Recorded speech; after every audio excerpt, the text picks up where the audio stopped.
Start. ठीक है, आज का टॉपिक है हमारा कौन सा, metals and non metals.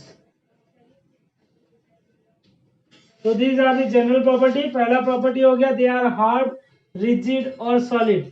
There is exception, sodium potassium, these are the soft metal, sodium potassium calcium soft metal, but mercury is a liquid at room temperature. ठीक है, they are lustrous, that means they have a shiny appearance. Shiny appearance का मतलब होता है when they are cut into two pieces the edges will shine. ठीक है, ऊपरी appearance को नहीं कंसीडर करना, ठीक, क्योंकि अगर लोहा अगर बाहर खुले में पड़ा है तो उसके ऊपर जंग आ जाएगा, उसका डल अपीयरेंस हो जाएगा। लेकिन अगर उसको आप कट करेंगे दो पीसेस में, जो कटिंग एजेस होगा वो शाइन करेगा, that is called lustre. Then they are ductile. Ductile means it is the ability by which a metal can be drawn into a wires. So most ductile metal is, ठीक है, most ductile metal is gold, Au. Third, they are malleable. Malleable का मतलब they can be beaten into sheets. इनको आप sheets में convert कर सकते हैं। And gold and silver are the highly malleable metals. Then fifth, they have high melting point and boiling point generally. ठीक है, इनका जनरली क्या मेल्टिंग पॉइंट और बॉइलिंग पॉइंट हाई होता है। क्यों होता है? Because they are in solid state. But there is exception. ठीक है, एक्सेप्शन है, दैट इज गैलियम। ठीक है, गैलियम एंड सीजियम। गैलियम और सीजियम ऐसा दो मेटल्स है जिनका बॉइलिंग पॉइंट और मेल्टिंग पॉइंट बहुत लो होता है, even lower than our body temperature. ठीक है, हमारा बॉडी टेम्परेचर से भी लो होता है, इसलिए अगर उनको आप हाथ में रखेंगे तो आपका बॉडी हीट के कारण मेल्ट हो जाता है। ठीक, ये हो गया। और कुछ बचा है क्या? देन छठा ले लो, दे आर सोनोरस। ठीक है, दे आर सोनोरस। सोनोरस का मतलब when they are struck with anything they will produce a ringing sound। कैसा साउंड होगा? Ringing sound. ठीक है, उसको बोलते हैं सोनोरस। अभी इधर साइड में हम लोग मेटल नॉन मेटल्स का करते हैं। नॉन मेटल्स, नॉन मेटल्स में अगर हम लोग पहले देखेंगे, दे आर जनरली, ठीक है, they are generally found in gaseous state. ठीक है, उनका स्टेट कैसा मिलता है हमको? जनरली गैसियस स्टेट में मिलता है। ठीक, then but there is exception. ठीक है, एक्सेप्शन होता है bromine. Bromine is liquid at room temperature. ठीक है, bromine is liquid at room temperature. इसको याद रखना कि ब्रोमीन जो है नॉन मेटल है जो कि रूम टेम्परेचर पे लिक्विड होता है, और वैसे ही मर्क्यूरी एक मेटल है जो कि लिक्विड स्टेट में होता है रूम टेम्परेचर पे। देन अगर दूसरा देखेंगे तो दे आर नॉन लस्टरस। ठीक है, या हम लोग बोल सकते हैं they are dull. They are dull.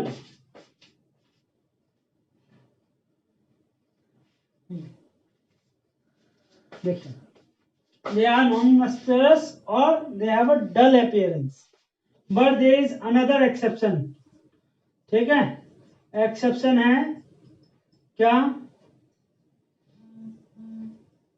Graphite and no not diamond. Diamond lustre नहीं है। ये जो कंसेप्ट है ना आपका कि diamond is lustrous, that is totally wrong. ठीक है, डायमंड जो है लस्टरस नहीं है। Then graphite and iodine. देखो अब डायमंड लस्टरस क्यों नहीं है? Diamond is a non metal, no doubt, but diamond के अंदर लस्टर नहीं है। That shiny appearance is due to the refraction of light. समझ में आया? वो जो उसका शाइनी अपीयरेंस है, जो उसका चमक है, वो लस्टर नहीं है, वो क्या है? That is the due to the refraction of light. ठीक है, रिफ्रैक्शन ऑफ लाइट के कारण वो स्पार्कलिंग होता है, आपको स्पार्कल दिखाई देता है। Then third, they are not ductile. Fourth, they are non malleable. ठीक है, fifth, they are non sonorous.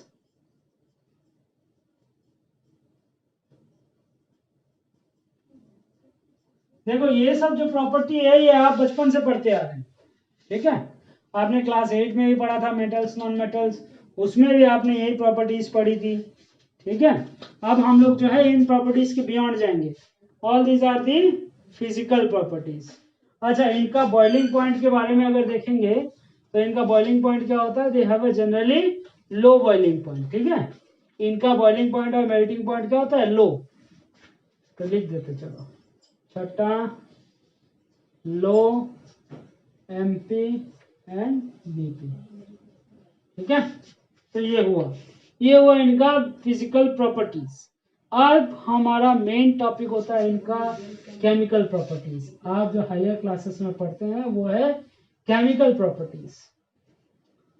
सो सबसे पहला केमिकल प्रॉपर्टीज। केमिकल प्रॉपर्टीज का मतलब है how they react with water, air, ठीक है, एसिड, लाइक दैट।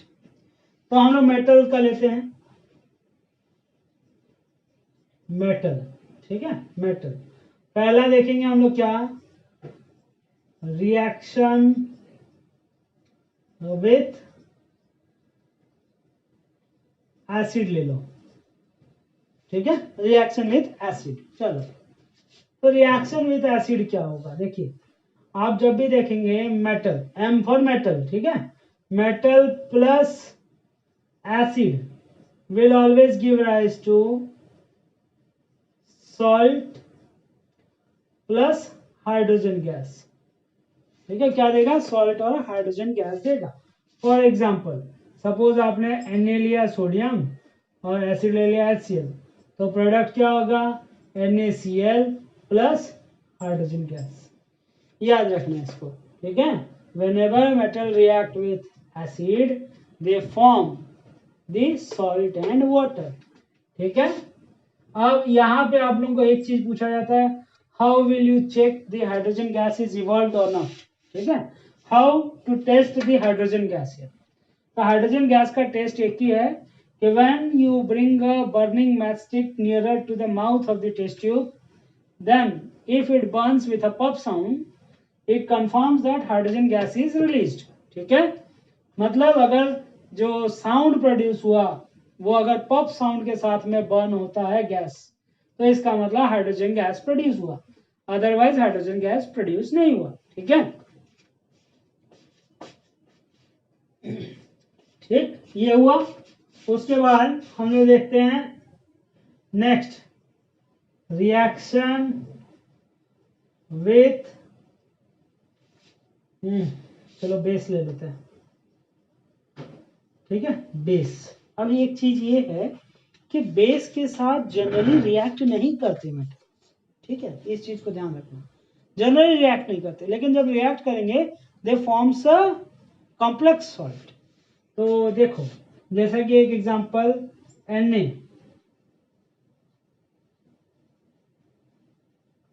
नहीं जिंक, चलो जिंक लेते हैं, जिंक प्लस NaOH अल्काली। ठीक है, NaOH इज अ बेस। तो ये जो प्रोडक्ट फॉर्म करेगा ये आपका बनाएगा NaZnO2 प्लस हाइड्रोजन गैस। ठीक है, इसका नाम होता है सोडियम जिंकेट। ठीक है, this is sodium zincate plus hydrogen gas, आएगा याद, that is sodium zincate salt. इसी तरह से अगर एल्यूमिनियम के साथ रिएक्ट करता है, aluminium plus NaOH, it give rise to sodium aluminate. ठीक है, ये जनरल, ये रिएक्शन को हमेशा याद रखना क्योंकि ये रिएक्शन आता है। ठीक, देन अब हमारा ये एक रिएक्शन हुआ। देन नेक्स्ट प्रॉपर्टी क्या है, रिएक्शन विथ ऑक्सीजन। ठीक है, रिएक्शन विथ ऑक्सीजन भी बोलते हैं, या फिर उसको हम लोग बोल देते हैं when it combustion of metal. ठीक है, तो इस केस में क्या होता है, देखिए व्हेन, ध्यान दो, metal plus O2 give rise to metal oxide. ठीक है, मेटल ऑक्साइड। ठीक, तो हम एक एग्जांपल लेते हैं, जैसे सोडियम ले लिया Na प्लस O2, तो क्या फॉर्म करेगा, Na2O। ठीक है, Na2O इज क्या होता है, दैट इज सोडियम ऑक्साइड। ठीक है, सोडियम ऑक्साइड, याद रखना इसको कि whenever metal react with oxygen it forms the respective metal oxide. ठीक है, and what is the nature of metal oxide, metal oxide का नेचर क्या होता है, कौन बताएगा जल्दी।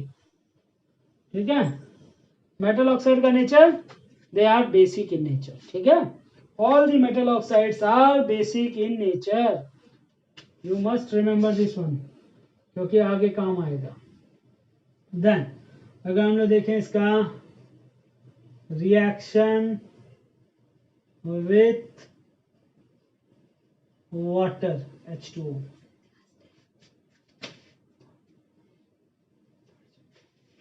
रिएक्शन विथ वाटर, तो इसमें भी सेम चीज होता है, रिएक्ट करेगा, ऑक्साइड बनाएगा या हाइड्रोक्साइड बनाएगा। ठीक है, तो सपोज हमने ले लिया NaOH, sorry sodium plus H2O, it will form NaOH final product. ठीक है, फाइनली NaOH होता है, हाँ याद रहेगा ना ये, लेकिन स्प्लिटर फॉर्म में जाता है, पहले ये बनाता है Na प्लस H2O करने से आपको बनेगा Na2O plus hydrogen gas, then उसके बाद Na2O प्लस और हाइड्रोजन वाटर होगा, ये फाइनली फॉर्म करेगा NaOH। ठीक है, क्योंकि इतना नहीं दिया हुआ होगा, ध्यान रखना। ठीक, अभी ध्यान दो,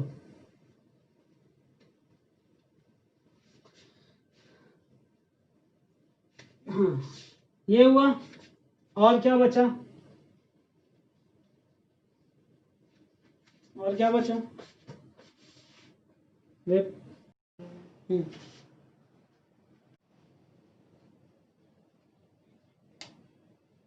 कॉपर लेस रिएक्टिव,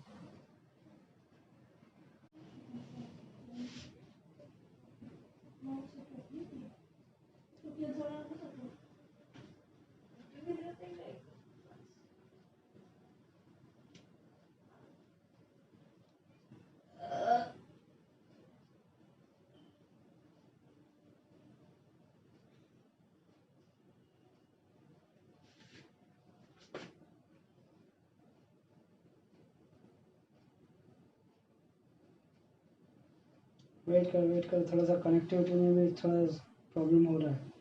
ठीक है,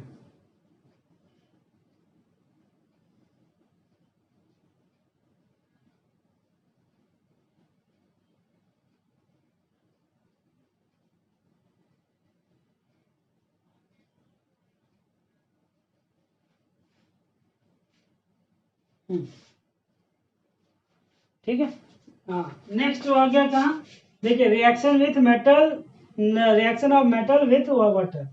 देखो all metals do not react with the water in similar manner, there are few metal which react with or who react with the cold water, that is sodium, potassium, calcium।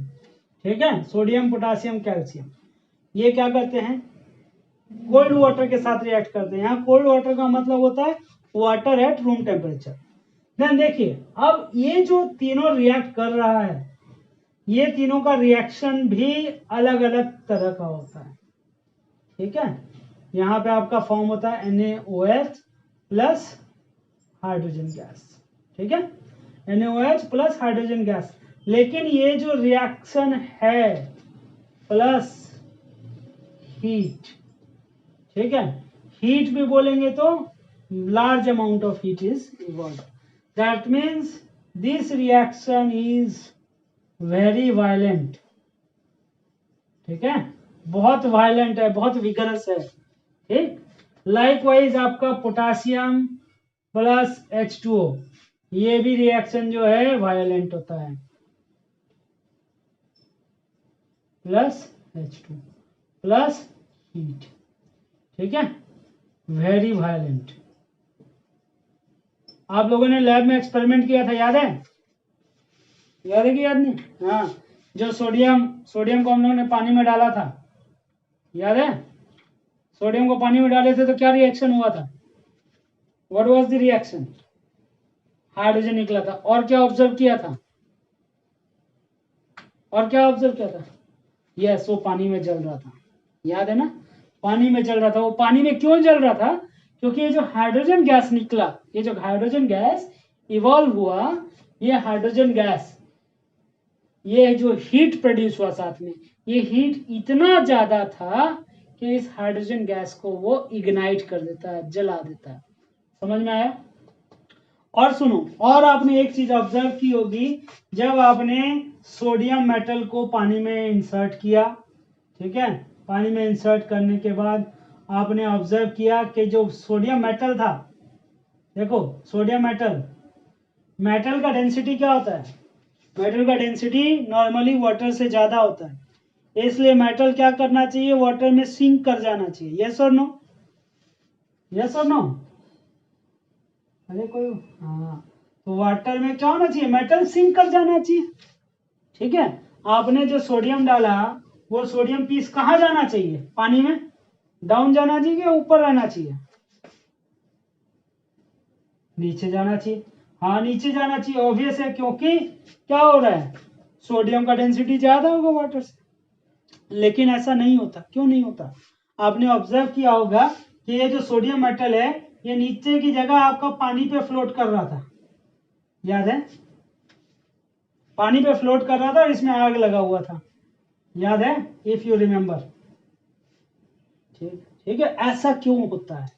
ऐसा क्यों होता है? क्यों होता है? देखो, उसका रीजन ये है कि ये जो हाइड्रोजन गैस निकला, ठीक है, हाइड्रोजन गैस का बबल्स निकला, ये बबल्स जो है मेटल का सरफेस पे जाके स्टिक कर जाता है, ठीक है। ये बबल्स जो है मेटल सरफेस पे चिपक जाता है, हाँ? और ये बबल्स मेटल सरफेस से जब चिपकता है, ये मेटल सरफेस को लाइट कर देता है, हल्का कर देता है, और हल्का करने के कारण वो क्या आ जाता है? ऊपर फ्लोट करने लगता है, ठीक है। आया समझ में?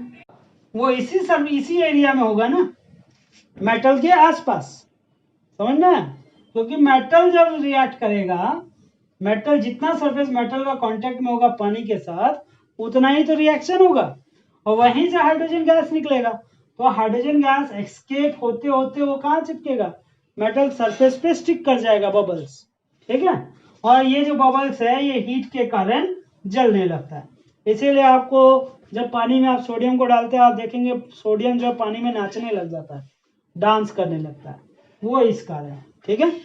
देन ऐसा ही केस आपका सोडियम के साथ, सॉरी, पोटासियम के साथ भी होता है, ठीक है। ऐसा ही केस आपका पोटासियम के साथ भी होता है। क्यों? क्योंकि इस रिएक्शन में भी सेम चीज होता है, that is totally vigorous and violent, ठीक है। और हीट इतना ज्यादा होता है कि वो हाइड्रोजन बबल्स को इग्नाइट कर देता है, जला देता है। लेकिन जो कैल्शियम है, ठीक है,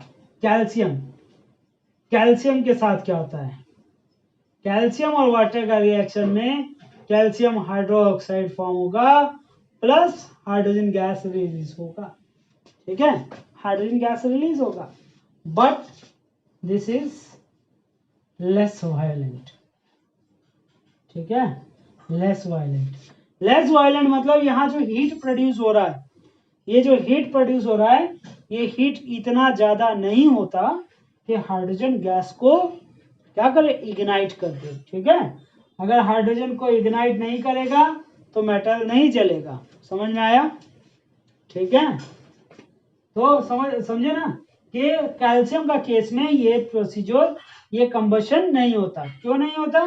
because the amount of heat release during this reaction is less, due to which hydrogen gas do not get ignited. समझ में आया? बट इस केस में भी ये जो मेटल आएगा कैल्शियम, ये कैल्शियम मेटल क्या होगा, it will float over the surface of water, पानी का सरफेस पे क्या करेगा, फ्लोट करेगा। क्यों फ्लोट करेगा? द सेम रीजन, ऊपर वाला जैसे, hydrogen bubble will stick to the surface of metal and due to which it floats, ठीक है, डन। ये आया समझ में ना? हाँ, अब हम लोग बात कर रहे थे, ये तो हो गया कोल्ड वाटर का, ठीक है। अब आ जाओ आपका नेक्स्ट में, कोल्ड वाटर के साथ हो गया। नेक्स्ट होता है आपका हॉट वाटर, हॉट वाटर, ठीक है। There are few metals which do not react with cold water, वो नॉर्मल वाटर या कोल्ड वाटर के साथ रिएक्ट नहीं करता, they react with hot water. तो हॉट वाटर के साथ रिएक्ट करने वाला जैसे मैग्नीशियम, ठीक है, मैग्नीशियम जो है हॉट वाटर के साथ रिएक्ट करेगा और सेम चीज प्रोड्यूस होता है, magnesium hydroxide and hydrogen gas, ठीक है, सेम चीज प्रोड्यूस होगा। देन उसके बाद कुछ मेटल्स ऐसा है जो कि कोल्ड और हॉट दोनों से ही रिएक्ट नहीं करता, neither cold do not react with neither cold not react with hot water, so they react with the steam, किसके साथ, स्टीम के साथ रिएक्ट करता है, ठीक है, स्टीम के साथ रिएक्ट करता है। जैसे कि आपका आयरन, एल्यूमिनियम, आयरन और एल्यूमिनियम क्या करता है, स्टीम के साथ रिएक्ट करते हैं। तो आयरन और एल्यूमिनियम ऐसे दो मेटल्स हैं जो कि हॉट या कोल्ड वाटर के साथ रिएक्ट नहीं करते, rather they react with the steam, ठीक है, स्टीम के साथ रिएक्ट करता है। तो स्टीम के साथ जब रिएक्ट करेंगे they will form the respective metal oxide, ठीक है, मेटल ऑक्साइड फॉर्म करता है, हाइड्रोक्साइड नहीं, ठीक। तो देखो अभी कि आयरन का केस में जब मेटल ऑक्साइड फॉर्म होता है that is called the rust, ठीक है, and that rust is harmful for the surface of metal, iron metal. But aluminium oxide जो फॉर्म होता है it act as a protective layer over the aluminium, ठीक है, it is, देखो aluminium oxide क्या होता है, दैट इज नॉन पोरस, ठीक है, नॉन पोरस होता है, वो मॉइस्चर और एयर को उसका एल्यूमिनियम ऑक्साइड लेयर से पास होने नहीं देता, ठीक। तो इसलिए ये एक प्रोटेक्टिव लेयर का काम करता है। डन, आया समझ में?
चलिए अब एक बार एसिड के साथ किस तरह से रिएक्ट करता है जनरली तो बता दिए थे, ठीक है, लेकिन सुनो होता है कुछ और भी चीज है वहां पे इंपॉर्टेंट है, ठीक है।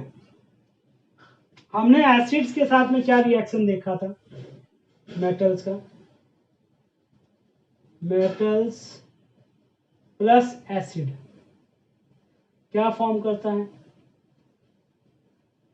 Salt plus hydrogen gas. ठीक है, जनरली ठीक है, बट देयर इज एक्सेप्शन।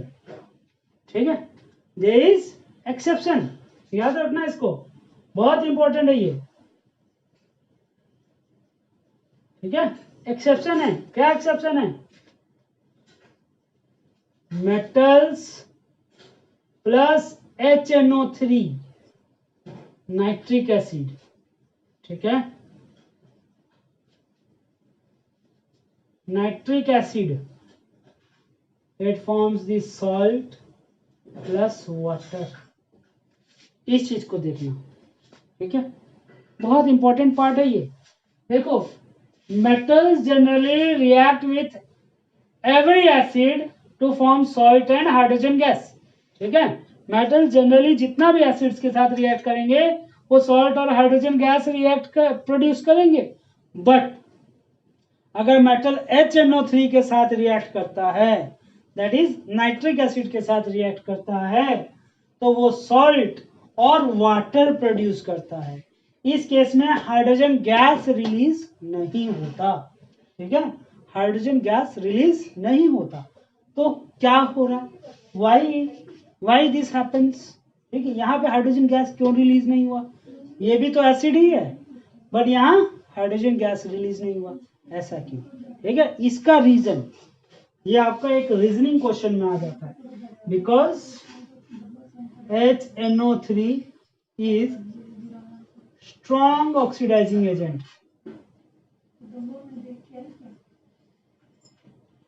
ठीक है, स्ट्रॉन्ग ऑक्सीडाइजिंग एजेंट है। ऑक्सीडाइजिंग एजेंट का मतलब क्या होता है, कौन बताएगा?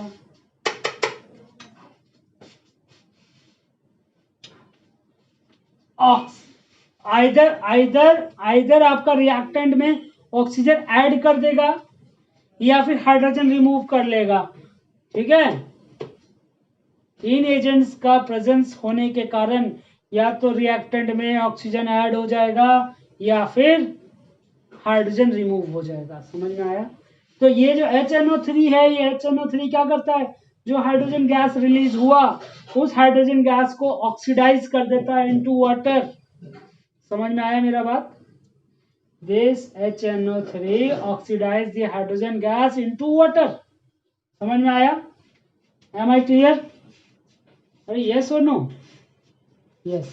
तो ये जो है आपका एक रीजनिंग क्वेश्चन में आता है, इसको हमेशा याद रखना कि HNO3 is a strong oxidizing agent, so HNO3 oxidize the hydrogen gas liberated into water। ठीक है, बट अब इसमें भी एक्सेप्शन है। ठीक है, इसमें भी एक्सेप्शन है। ठीक है, there are two metals Mn and Mg।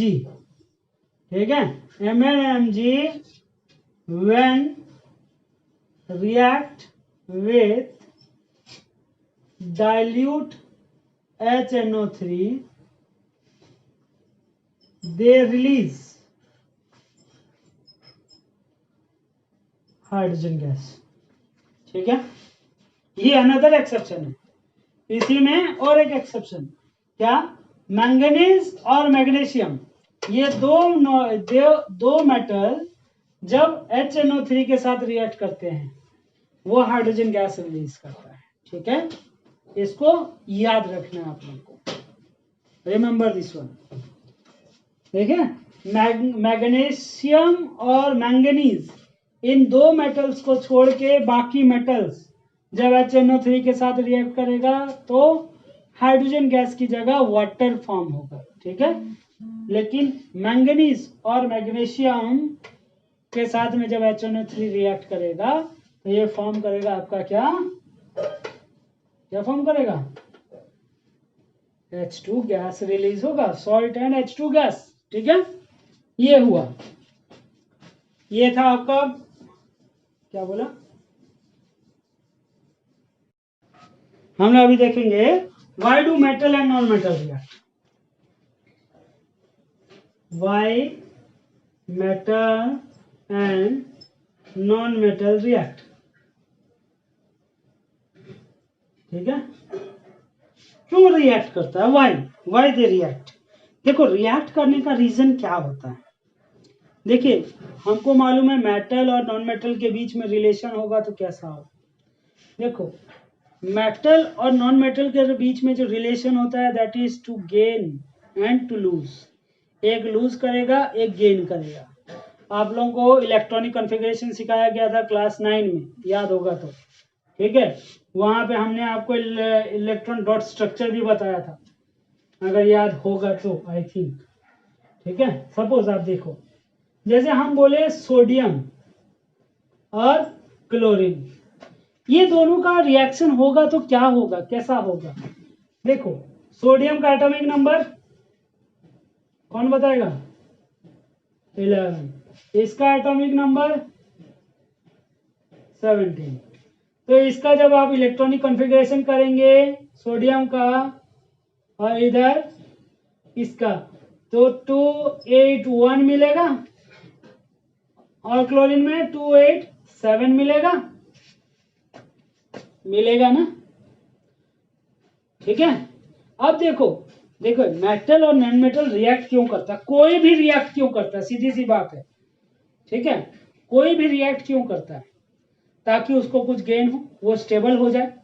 समझ में आया, कोई भी रिएक्ट करता क्यों है, ताकि वो स्टेबल हो। स्टेबल होने के लिए कंडीशन क्या है, अगर एलिमेंट का बात करेंगे तो एलिमेंट को स्टेबल होने का कंडीशन क्या है। उनका स्टेबल होने का कंडीशन एक ही है कि उनका लास्ट सेल में 8 इलेक्ट्रॉन हो। याद रखना, वो एक ही तरह से स्टेबल हो सकते हैं कि उनका लास्ट सेल में 8 इलेक्ट्रॉन हो। तो इस स्टेबिलिटी को अटेंड करने के लिए वो या तो अपना इलेक्ट्रॉन किसी को दे देते हैं, या किसी से ले लेते हैं, या फिर आपस में शेयर कर लेते हैं। ठीक है, तो इस तरह से ये दोनों आपस में रिएक्ट करके एक कंपाउंड बनाता है जो कि स्टेबल होता है। ठीक है, तो अब अगर हम देखेंगे तो हमारे पास सोडियम है, सोडियम का आउटर सेल में 1 इलेक्ट्रॉन, इसके पास 7 इलेक्ट्रॉन।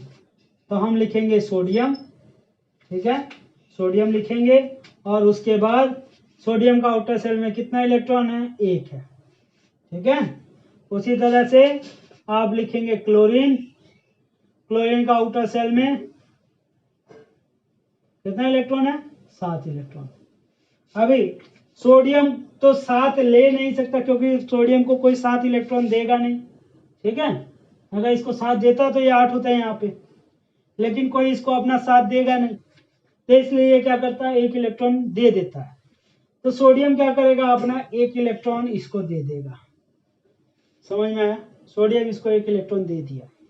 तो अभी देखो सोडियम अगर इसको 1 इलेक्ट्रॉन दे देता है तो इसका इलेक्ट्रॉनिक कॉन्फ़िगरेशन में क्या चेंज आएगा, 2 8 हो जाएगा, एम सेल कैंसल, खत्म। ठीक है, और इसका में क्या चेंज आएगा, के एल एम 2 8, 1 गेन कर लिया तो 7 + 1 8। इसका आउटर सेल में 8 और इसका आउटर सेल में 8। Now both are stable. समझ में आया, अब दोनों क्या हो गया, स्टेबल हो गया, खत्म। अब क्या करेगा ये लोग दोनों, जो रिलेशन फॉर्म हुआ वो कैसा होगा, देखिए आप इसको लिखेंगे ऐसे सोडियम। ठीक है, और एक लिखेंगे क्लोरीन। हाँ, क्लोरीन कितना गेन किया, क्लोरीन कितना गेन किया। ठीक है, चलो चलो, सोडियम 1 इलेक्ट्रॉन लूज किया तो इसके ऊपर चार्ज आता है पॉजिटिव। ठीक है, इसी तरह से जो आपका क्लोरीन है, क्लोरीन कितना 1 इलेक्ट्रॉन लूज किया फिर गेन किया,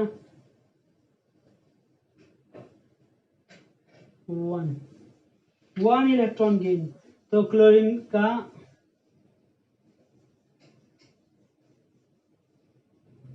ये जो 1 इलेक्ट्रॉन गेन किया वो यहां ऐसे दिखाया जाता है, और चार्ज क्या आएगा, -1। ठीक है, समझ में आया। तो इस तरह से ये दोनों जो कंपाउंड फॉर्म NaCl, क्या ये देखो उसका 7 इलेक्ट्रॉन पूरा डालेंगे और एक एक्स्ट्रा इलेक्ट्रॉन सोडियम का वो दिखाएंगे। समझ में आया? बस तो ये रिलेशन फॉर्म हुआ लेने का और देने का। ठीक है, तो ऐसा रिलेशन जिसमें एक एलिमेंट देता है और दूसरा लेता है, ठीक है, इसको बोलते हैं आयोनिक बॉन्ड। समझ में आया बात? समझ में आया? The relation form between sodium and chlorine is called ionic bond. कौन सा बॉन्ड बोलते हैं? Ionic bond. ठीक है, या इसको आप इलेक्ट्रो पॉजिटिव बॉन्ड भी बोलते हैं। ठीक, समझे?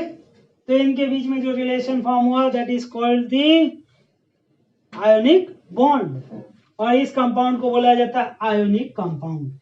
समझ में आया? जिन कंपाउंड्स में रिलेशन फॉर्म होता है by losing and gaining electron, उन कंपाउंड को बोला जाता है ionic compounds. Done? Understood? Yes और नो? ठीक है, हाँ। अब आप मेरे को ना एक दो ऐसा करके नेक्स्ट क्लास बताना, MgCl2 का करके बताना मेरे को, ऐसा पूरा स्ट्रक्चर। ठीक है, ये यहाँ तक का पूरा स्ट्रक्चर मेरे को कल चाहिए MgCl2 का। है MgCl2 में देखो Mg का कितना इलेक्ट्रॉन होता है आउटर सेल में, हम बता देते हैं रफली। Mg का आउटर सेल में 2 इलेक्ट्रॉन होता है, तो वो क्या करेगा, और क्या है, क्लोरीन है। क्लोरीन है, एक क्लोरीन एक ले सकता है, इसीलिए आपको कितना क्लोरीन आइटम मिलेगा, 2। ठीक है, तो अगर आप करेंगे तो ऐसा हो जाएगा Mg का 2 इलेक्ट्रॉन और इधर एक क्लोरीन, इधर एक क्लोरीन। ठीक है, ऐसे करना है। दोनों क्लोरीन का अपना अपना 7-7 इलेक्ट्रॉन होगा, ये एक इसको दे देगा और ये इधर एक इसको दे देगा, ऐसा स्ट्रक्चर फॉर्म होगा। ठीक है, और उसके बाद जब फाइनल लिखेंगे तो Mg कितना इलेक्ट्रॉन लूज कर रहा है, 2। और क्लोरीन, देखो ये जो बॉक्स के अंदर लिखते हैं ये हमेशा एक एटम का लिखते हैं, याद रखना। ये जो बॉक्स के अंदर लिखा जाता है ऑलवेज फॉर 1 एटम। क्लोरीन, एक क्लोरीन का लिखेंगे, एक क्लोरीन खुद का 7 और एक जो मैग्नीशियम का गेन किया। ठीक है, कितना चार्ज हुआ इसके ऊपर, -1, -2 मत लिख देना। ठीक है, और कितना क्लोरीन एटम था, टोटल कितना क्लोरीन एटम था, 2, यहाँ पे 2। आया समझ में? अरे हम तो होमवर्क दे रहे थे, इसको हम कर दिए। यहाँ नीचे ये जो 2 है ये रिप्रेजेंट करता है नंबर ऑफ क्लोरीन एटम।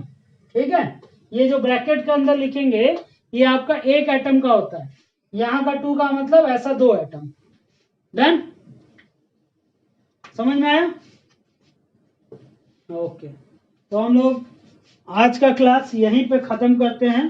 ठीक है, एंड आई होप समझ में आया होगा सबको। चलो ठीक है, थैंक यू।